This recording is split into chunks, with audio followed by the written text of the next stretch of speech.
Yes, good morning everybody.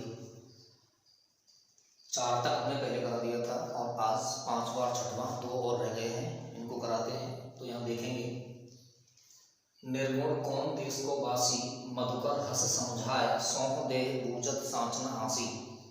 को है जनक को जननी को कहियत, कौन नार को दासी। कैसो बेस बरन बेस है कैसो, के रस में अभिलाषी। पावे गो पुन कियो आपनो, जोर करे गो घासी। सुनत मौन है रयो ठग्यो सो, सूर सबै मति नासी। तो यहाँ जब उद्धव बार बार गोपियों से निर्गुण ब्रह्म की आराधना करने की बात कहते हैं कि कृष्ण को भूल जाओ, निर्गुण ब्रह्म की उपासना करो, तो गोपियाँ प्रश्न पूछ लेती हैं उद्धव से कि आप बार बार निर्गुण ब्रह्म के बारे में कह रहे हैं, तो कृपया करके हमें निर्गुण ब्रह्म के बारे में बताएं। तो गोपियाँ उद्धव से पूछती हैं, निर्गुण कौन देश को भासी। अरे उद्धव, तुम बार बार हमें निर्गुण ब्रह्म की उपासना करने की बात कह रहे हो, तो कृपया करके हमें बताएं कि तुम्हारा जो निर्गुण है वह किस देश का वासी माने निवास करने वाला है, रहने वाला है। अरे उद्धव, तुम बार बार हमसे निर्गुण ब्रह्म की उपासना करने की कह रहे हैं, तो कृपया करके हमें बताएं कि आपका जो निर्गुण ब्रह्म है वह किस देश का वासी है, किस देश में निवास करने वाला है। मधुकर हंस समझाए, मधुकर शब्द आया है उद्धव के लिए। अरे उद्धव, हंस करके हमें उसके बारे में समझाइए। अरे उद्धव, हंस करके हमें निर्गुण ब्रह्म के बारे में समझाइए। सौंह दे, तुम्हें हमारी सौगंध है, हम सौंह दिलाती हैं, सौंह माने सौगंध। बूझत साँच, हम सच्ची में पूछ रहे हैं, न हासी, कोई हंसी मजाक नहीं कर रही है। मधुकर हंस समझाए, अरे उद्धव, हमें निर्गुण ब्रह्म के बारे में हंस करके समझाओ। सौंह दे, तुम्हें हमारी सौगंध है। बूझत साँच न हासी, बूझत साँच, सच्ची में हम तुमसे पूछ रही हैं, न हासी, कोई हंसी मजाक नहीं कर रही है। आगे उद्धव से गोपियाँ पूछती हैं, को है जनक। अरे उद्धव, हमें बताओ कि आपके निर्गुण ब्रह्म के पिता कौन हैं। जनक माने पिता। जननी को कहियत, उनकी माता कौन कहलाती है, उनकी माता का नाम क्या है।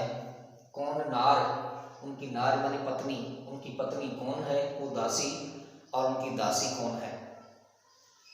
कैसो बरन, बरन माने होता है रंग रूप, उनका रंग रूप कैसा है। बेस है कैसो, उनकी वेशभूषा कैसी है, उनका पहनावा कैसा है। के ही रस में अभिलाषी, और वह किस रस में अभिलाषा रखते हैं या किस रस की इच्छा रखते हैं। गोपियों के कहने का मतलब यह है कि साधना करने के लिए, उपासना करने के लिए किसी स्वरूप की आवश्यकता होती है। बिना स्वरूप की उपासना नहीं की जा सकती। आदमी अगर तपस्या करेगा या उपासना करेगा तो कोई ना कोई रूप अपनी आंखों में बंद करके और उसकी आराधना करेगा, उसी को अपना आराध्य मानेगा। किंतु जिसका कोई रंग रूप ही नहीं है, इसका कोई आकार ही नहीं है, ऐसी वस्तु में मन को कैसे लगाया जा सकता है। तो देखें, कैसो बरन बेस है कैसो, उसका रंग रूप कैसा है, उसकी वेशभूषा कैसी है। के रस में अभिलाषी, और वह किस रस में अभिलाषा रखता है, किस रस की इच्छा रखता है। पावे को पुन कियो आपनो, पावे को पुन कियो आपनो। अरे उद्धव, जोरे कहेगो गांसी, गांसी माने असत्य वचन होता है, झूठ। अगर तू हमसे झूठ बोलेगा, झूठ कहेगा, तू पावे को पुन कियो आपनो, तो तू अपनी करनी का फल स्वतः प्राप्त करेगा। अर्थात तू अगर झूठ बोलेगा तो तुझे उसका फल भुगतना पड़ेगा। पावे को पुन कियो आपनो, पावे को माने प्राप्त करेगा, पुन माने दोबारा से, कियो आपनो, अपनी करनी का फल प्राप्त करेगा। जोरे कहेगो गांसी, यदि तू हमसे असत्य वचन कहेगा, झूठ बोलेगा। सुनत मौन है रयो ठग्यो सो, सुनत मौन है रयो ठग्यो सो। गोपियों की ऐसी बातों को सुन करके उद्धव ठगा सा रह गया। सुनत मौन है रयो, सुनत माने सुन करके, मौन है रयो, चुप रह गया। ठग्यो सो, ठगा हुआ सा। सूर सबै मति नासी, सूरदास जी कहते हैं कि इस तरह से उसकी जो समस्त बुद्धि है वह भ्रष्ट हो गई कि अब गोपियों को क्या जवाब दिया जाए। ठीक है, एक बार दोबारा से देखते हैं इसको। जब उद्धव गोपियों से बार बार निर्गुण ब्रह्म की उपासना की बात कहते हैं, तो गोपियाँ उद्धव से निर्गुण ब्रह्म के बारे में पूछ लेती हैं। और गोपियाँ पूछती हैं कि अरे उद्धव, तुम हमें बार बार निर्गुण ब्रह्म की उपासना की बात कह रहे हो तो कृपया करके हमें बताएं, निर्गुण कौन देश को वासी, तुम्हारा जो निर्गुण ब्रह्म है वह किस देश का रहने वाला है। मधुकर हस समझाए, अरे उद्धव, मधुकर शब्द उद्धव के लिए आया है, ठीक है। मधुकर हस समझाए, अरे उद्धव तू हमें हंस करके उसके बारे में समझा बता। सौंह दे, तुझे हमारी सौगंध है, बूझत सांच, हम सच्ची में पूछ रही हैं, न हंसी, कोई हंसी मजाक नहीं कर रही है। को है जनक, तुम्हारे निर्गुण ब्रह्म के पिता कौन है। जननी को कहियत, उनकी माता कौन कहलाती है। कौन नार, उनकी पत्नी कौन है। को दासी, और उनकी दासी कौन है। कैसो वर्ण, उसका जो वर्ण है, रंग है, वो कैसा है। वेश है कैसो, उसकी वेशभूषा कैसी है, उसका पहनावा कैसा है। के रस में अभिलाषी, और वह किस रस की इच्छा रखता है। अभिलाषा माने होता है इच्छा, किस रस की अभिलाषा रखता है, किस रस की इच्छा रखता है। पावे वो पुन कियो आपनो, अरे उद्धव अगर तू हमें सच नहीं बताएगा तो पावे वो पुन कियो आपनो, जो रेखा है वो घासी, अगर तू असत्य वचन कहेगा, घासी माने होता है झूठ बोलना, असत्य कहना। अगर तू हमसे असत्य वचन कहेगा तो अपनी करनी का फल स्वतः प्राप्त करेगा। सुनत मौन है रयो ठग्योसो, गोपियों के ऐसे वचनों को सुनकर के उद्धव ठगासा रह गया कि अपने गोपियों को निर्गुण ब्रह्म के बारे में, उसके रंग रूप के बारे में, उसके माता पिता के बारे में, उसकी पत्नी, उसकी दासी के बारे में क्या समझाऊं, कैसे कहूँ, क्योंकि निर्गुण ब्रह्म तो निराकार होता है, इसका कोई आकार नहीं होता है। तो गोपियों की ऐसी बातों को सुनकर के उद्धव ठगासा रह गया। सुनत मौन रह गयो ठग्योसो, गोपियों की ऐसी बातों को सुनकर के उद्धव ठगा हुआ सा चुप रह गया। सूर समय भक्तिनाशी, सूरदासी कहते हैं कि इस तरह से उसकी समस्त बुद्धि भ्रष्ट हो गई। तो यहाँ ये एक पद का अर्थ करवा दिया है, ठीक है। निर्गुण ब्रह्म का कोई रंग रूप आकार नहीं होता है, और बिना, जैसा कि मैंने अभी आपको बताया था, निर्गुण ब्रह्म का कोई आकार रंग रूप कुछ नहीं होता है। और गोपियों के कहने का मतलब है कि ध्यान साधना करने के लिए, उपासना करने के लिए, ध्यान करने के लिए, योग करने के लिए किसी न किसी रूप की आवश्यकता होती है। जिसका कोई रूप नहीं है उसमें मन को कैसे लगाया जा सकता है, अर्थात नहीं लगाया जा सकता है। तो यहाँ ये एक पद हो जाता है। इसके बाद नीचे वाला पद लेते हैं। बिन गोपाल बैरण भी कुंजे, तमे लता लगत अति शीतल, अब भई विषम ज्वाल की कुंजे। वृथा बहत यमुना कब बोलत, वृथा कमल फूले अली गुंजे। पवन पान घनसान सजीवन दर्शित किरण भान भई कुंजे। ए उदो कहियो माधव सो विरह करत कर मारत लुंजे। सूरदास प्रभु को मग जोवत, रास्ता देखते देखते अखियां भई वर्ण ज्यों गुंजे, गुंजा नामक पुष्प के समान।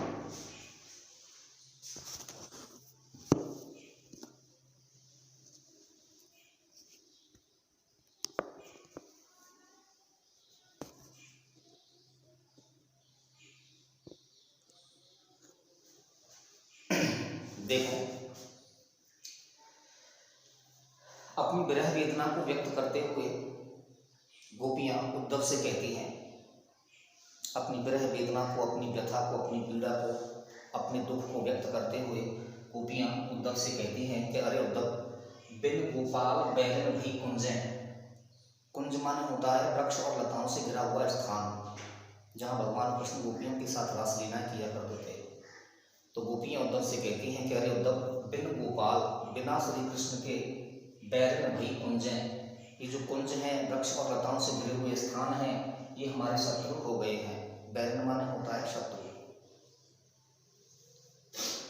बिन गोपाल बैरन भी कुंजे, अरे उद्धव, बिना गोपाल के, बिना श्री कृष्ण के ये जो कुंजे हैं, वृक्ष और लताओं से घिरे हुए स्थान हैं, ये हमारे शत्रु हो गए हैं। भई माने हो गए हैं, बैरन माने शत्रु। तब ये लता लगत अति शीतल, तब कब, जब भगवान श्री कृष्ण हमारे साथ, गोपियां कह रही हैं, जब भगवान श्री कृष्ण हमारे साथ इन कुंजों में रास लीलाएं किया करते थे, तब ये लता लगत अति शीतल, तब ये जो लताएं हैं, शाखाएं हैं, पेड़ पौधे हैं, ये बड़े शीतल सुख देने वाले प्रतीत होते थे।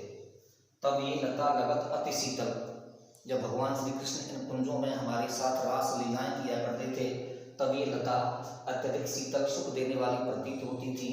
अब भई विषम ज्वाल की पुंजें, किंतु अब श्री कृष्ण के बिना या उनके वियोग में अब ये लताएं, अब ये कुंज अब हो गई हैं विषम ज्वाल की पुंजें। विषम ज्वाल माने होता है आग या अग्नि, विषम अग्नि की ज्वाला के समान हो गई है। तब ये लता लगत अति शीतल, तब अर्थात जब भगवान श्री कृष्ण हमारे साथ रह करके इन लताओं में, इन कुंजों में रास लीलाएं किया करते थे, तब ये लता हमें अत्यधिक सुख देने वाली प्रतीत होती थी। किंतु अब उनके वियोग के कारण विषम ज्वाल की पुंजें अब विषम आग की लपटों के समान हो गई हैं। ज्वाल की पुंजें आग की लपटों के समान हो गई हैं। वृथा बहत यमुना, अरे उद्धव अब तो हमें यमुना नदी का बहना भी वृथा माने बेकार लगता है। वृथा बहत यमुना, अब तो श्री कृष्ण के वियोग के कारण हमें यमुना नदी का बहना भी बेकार लगता है। खग बोलत, पक्षियों की बोली भी हमें अच्छी नहीं लगती है, वो भी बेकार लगती है। खग माने होता है पक्षी।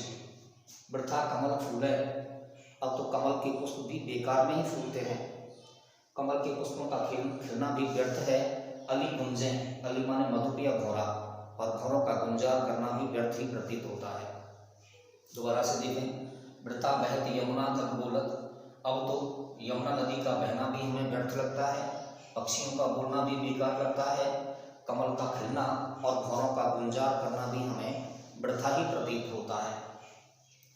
पवन पान घनसार संजीवन तदसुत किरण भानु भई कुंजें, अब तो पवन माने हवा, पानी माने जल, घनसार माने कपूर, संजीवनी माने बादल, दधिसुत माने चंद्रमा।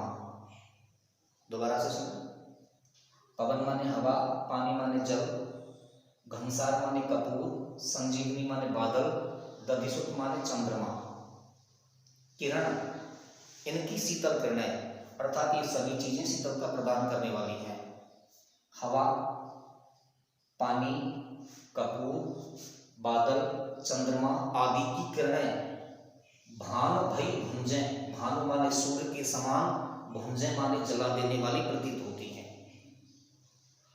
दोबारा देखें, अब तो हवा, पानी, कपूर, बादल, चंद्रमा की किरणें सूर्य की किरणों के समान जलाने वाली प्रतीत होती हैं। ऐ उद्धव कहिए माधव सो, अरे उद्धव तू माधव माने भगवान कृष्ण से जाकर के कह देना, विरह करत कर मारत लुंजें, उन्होंने विरह रूपी करत माने होता है चाकू या छुरा, कर मार करके, लुंजे माने लंगड़ा या अपाहिज। ऐ उद्धव कहियो माधव सो, अरे उद्धव तुम माधव भगवान श्री कृष्ण से जाकर के कहना कि उन्होंने विरह रूपी चाकू या छुरा मार करके हमें अपाहिज बना दिया है।